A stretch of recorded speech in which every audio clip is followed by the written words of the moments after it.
Hello കൂട്ടുകാരെ, ഇന്നത്തെ എൻ്റെ വീഡിയോയിൽ നല്ല യൂസ്ഫുൾ എല്ലാ അമ്മമാർക്കും എല്ലാ വീട്ടമ്മമാർക്കും നല്ലൊരു ഉപയോഗപ്രദമായ ഒരു വീഡിയോ ആണ്. അതായത് കുക്കറിൽ ചോറ് വയ്ക്കാത്ത നമ്മൾ ഈ കലത്തിലൊക്കെ ചരുവത്തിലോ ചോറ് വയ്ക്കുന്നവർക്ക് വേണ്ടിയുള്ള അങ്ങനെയുള്ളൊരു യൂസ്ഫുൾ ഐറ്റമാണിത്. ഇത് കണ്ടോ, ഇതിങ്ങനെ ഇരിക്കുന്നു. ഇത് കണ്ടു കഴിഞ്ഞാൽ ഇതെന്താണെന്ന് നമുക്ക് പെട്ടെന്ന് മനസ്സിലാവില്ല. ഞാൻ കാണിച്ചു തരാം കേട്ടോ. ഇത് അരി വാർക്കാനുള്ള ഒരു സംവിധാനമാണിത്. എളുപ്പമുണ്ട്. ഞാൻ കാണിച്ചു തരാവേ.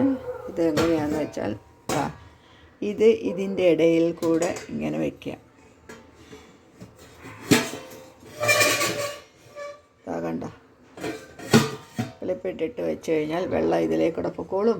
നമുക്ക് എവിടെയെങ്കിലും ഇതിൻ്റെ ഇടയ്ക്ക് തട വയ്ക്കാനോ ഒന്നും പോകണ്ട. തടയായിട്ട് ഈ കമ്പിയുണ്ട്.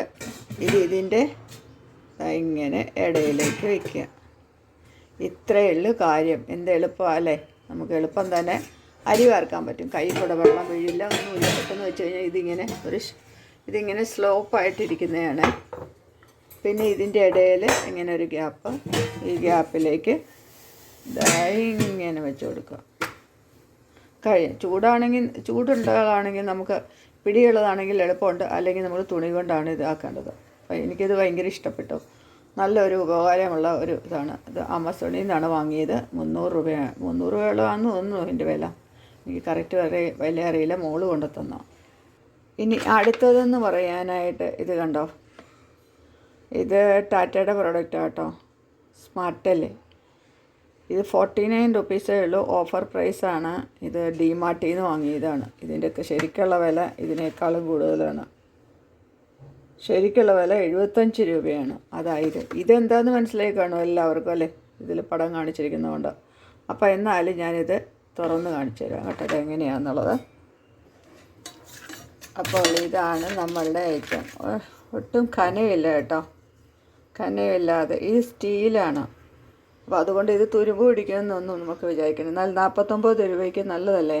അപ്പം ഇതെങ്ങനെയാണെന്ന് വെച്ചാൽ ഈ ഗ്യാസിൻ്റെ ഫ്ലെയിം വലുതാണ്. കണ്ട, ഇത് വലുതാണ്. അപ്പോൾ നമുക്ക് ചെറിയ പാത്രങ്ങൾ, ഇതുപോലെയുള്ള ചെറിയ പാത്രങ്ങൾ വയ്ക്കുമ്പോൾ ഇത് കണ്ടോ, ഇങ്ങനെ വയ്ക്കുമ്പോൾ ഗ്യാസിൻ്റെ ഫ്ലെയിം മുഴുവൻ പുറത്തേക്ക് പോകും. അതെല്ലാവർക്കും അറിയാമെങ്കിലും ഞാൻ പറഞ്ഞു എന്ന് മാത്രമേ ഉള്ളൂ. അപ്പോൾ നമുക്കിത് എന്താ ചെയ്യേണ്ടതെന്ന് വെച്ചാൽ ഇതിൻ്റെ മുകളിൽ ഇങ്ങനെ വെച്ച് കഴിഞ്ഞാൽ ഫ്ലെയിം നമുക്ക് മര്യാദയ്ക്ക് കിട്ടും. അതിൻ്റെ ചൂട് ശരിക്കായിട്ട് നമുക്ക് കിട്ടും കേട്ടോ. ഇതിൻ്റെ അടിയിൽ നടുക്കൂടി കിട്ടും. അതിൻ്റെ അടുത്തേക്ക് തന്നെ കിട്ടും. അല്ലെങ്കിൽ വലിയ പാത്രം വെക്കണ്ടേ. ഇങ്ങനെ ചെറുതാക്കി വെച്ച് കഴിഞ്ഞാൽ കറക്റ്റായിട്ട് കിട്ടും. നടുക്ക് കൂടി നമുക്ക് കിട്ടും. ഇപ്പം മറ്റേ ഗ്യാസിൻ്റെ ഇതാണെങ്കിൽ ബർണറാണെങ്കിൽ കറക്റ്റായിരിക്കും. ഇത് കുറച്ച് വൈഡായിട്ടുള്ളതാണ്. അതുകൊണ്ടാണ് ഇങ്ങനെ കേട്ടോ. നമ്മുടെ സാധാരണ ഗ്യാസ് ആണെങ്കിൽ, സ്റ്റൗ ആണെങ്കിൽ അത് മര്യാദയ്ക്ക് നമുക്കത് വെച്ച് ഇങ്ങനെ ചെയ്യാൻ പറ്റും. നമുക്കൊരു കാര്യം ചെയ്യാം, ഇപ്പുറത്തേൽ വെച്ച് നോക്കാം. ഇതും എനിക്ക് വലിയത് ബർണർ തന്നെയാണ്. ചൂടാണ് നോക്കട്ടെ.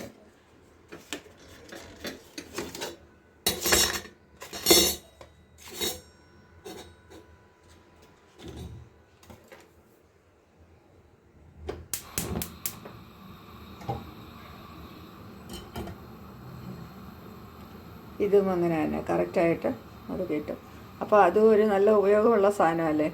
അപ്പോൾ എങ്ങനെയുണ്ടെന്നുള്ളത് കമൻറ്റ് ചെയ്യുക കേട്ടോ. നമുക്ക് ഈ സ്റ്റൗവിലായതുകൊണ്ടാണ് ഇങ്ങനെ. നിങ്ങളുടെ പോലത്തെ നമ്മുടെ സാധാരണ സ്റ്റൗ ആണെങ്കിൽ കറക്റ്റായിട്ട് അത് ഫ്ലെയിം നമുക്ക് കിട്ടും.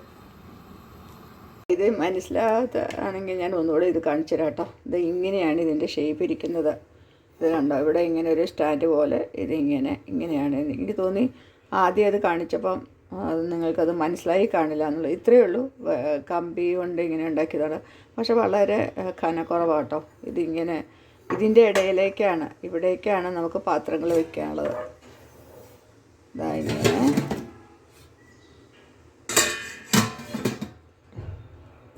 ഇത്രയുള്ള കാര്യം. നമുക്ക് ഇങ്ങനെ വെച്ച് കഴിഞ്ഞാൽ ആദ്യത്തെ കുറച്ച് വെള്ളം കളഞ്ഞിട്ട് ബാക്കിയത് നമ്മൾ ഇതിൻ്റെ അകത്തേക്ക് വയ്ക്കുക. അപ്പോൾ എങ്ങനെയുണ്ടെന്നുള്ളത് കമൻറ്റിൽ കൂടെ അറിയിക്കണേ കൂട്ടുകാരെ.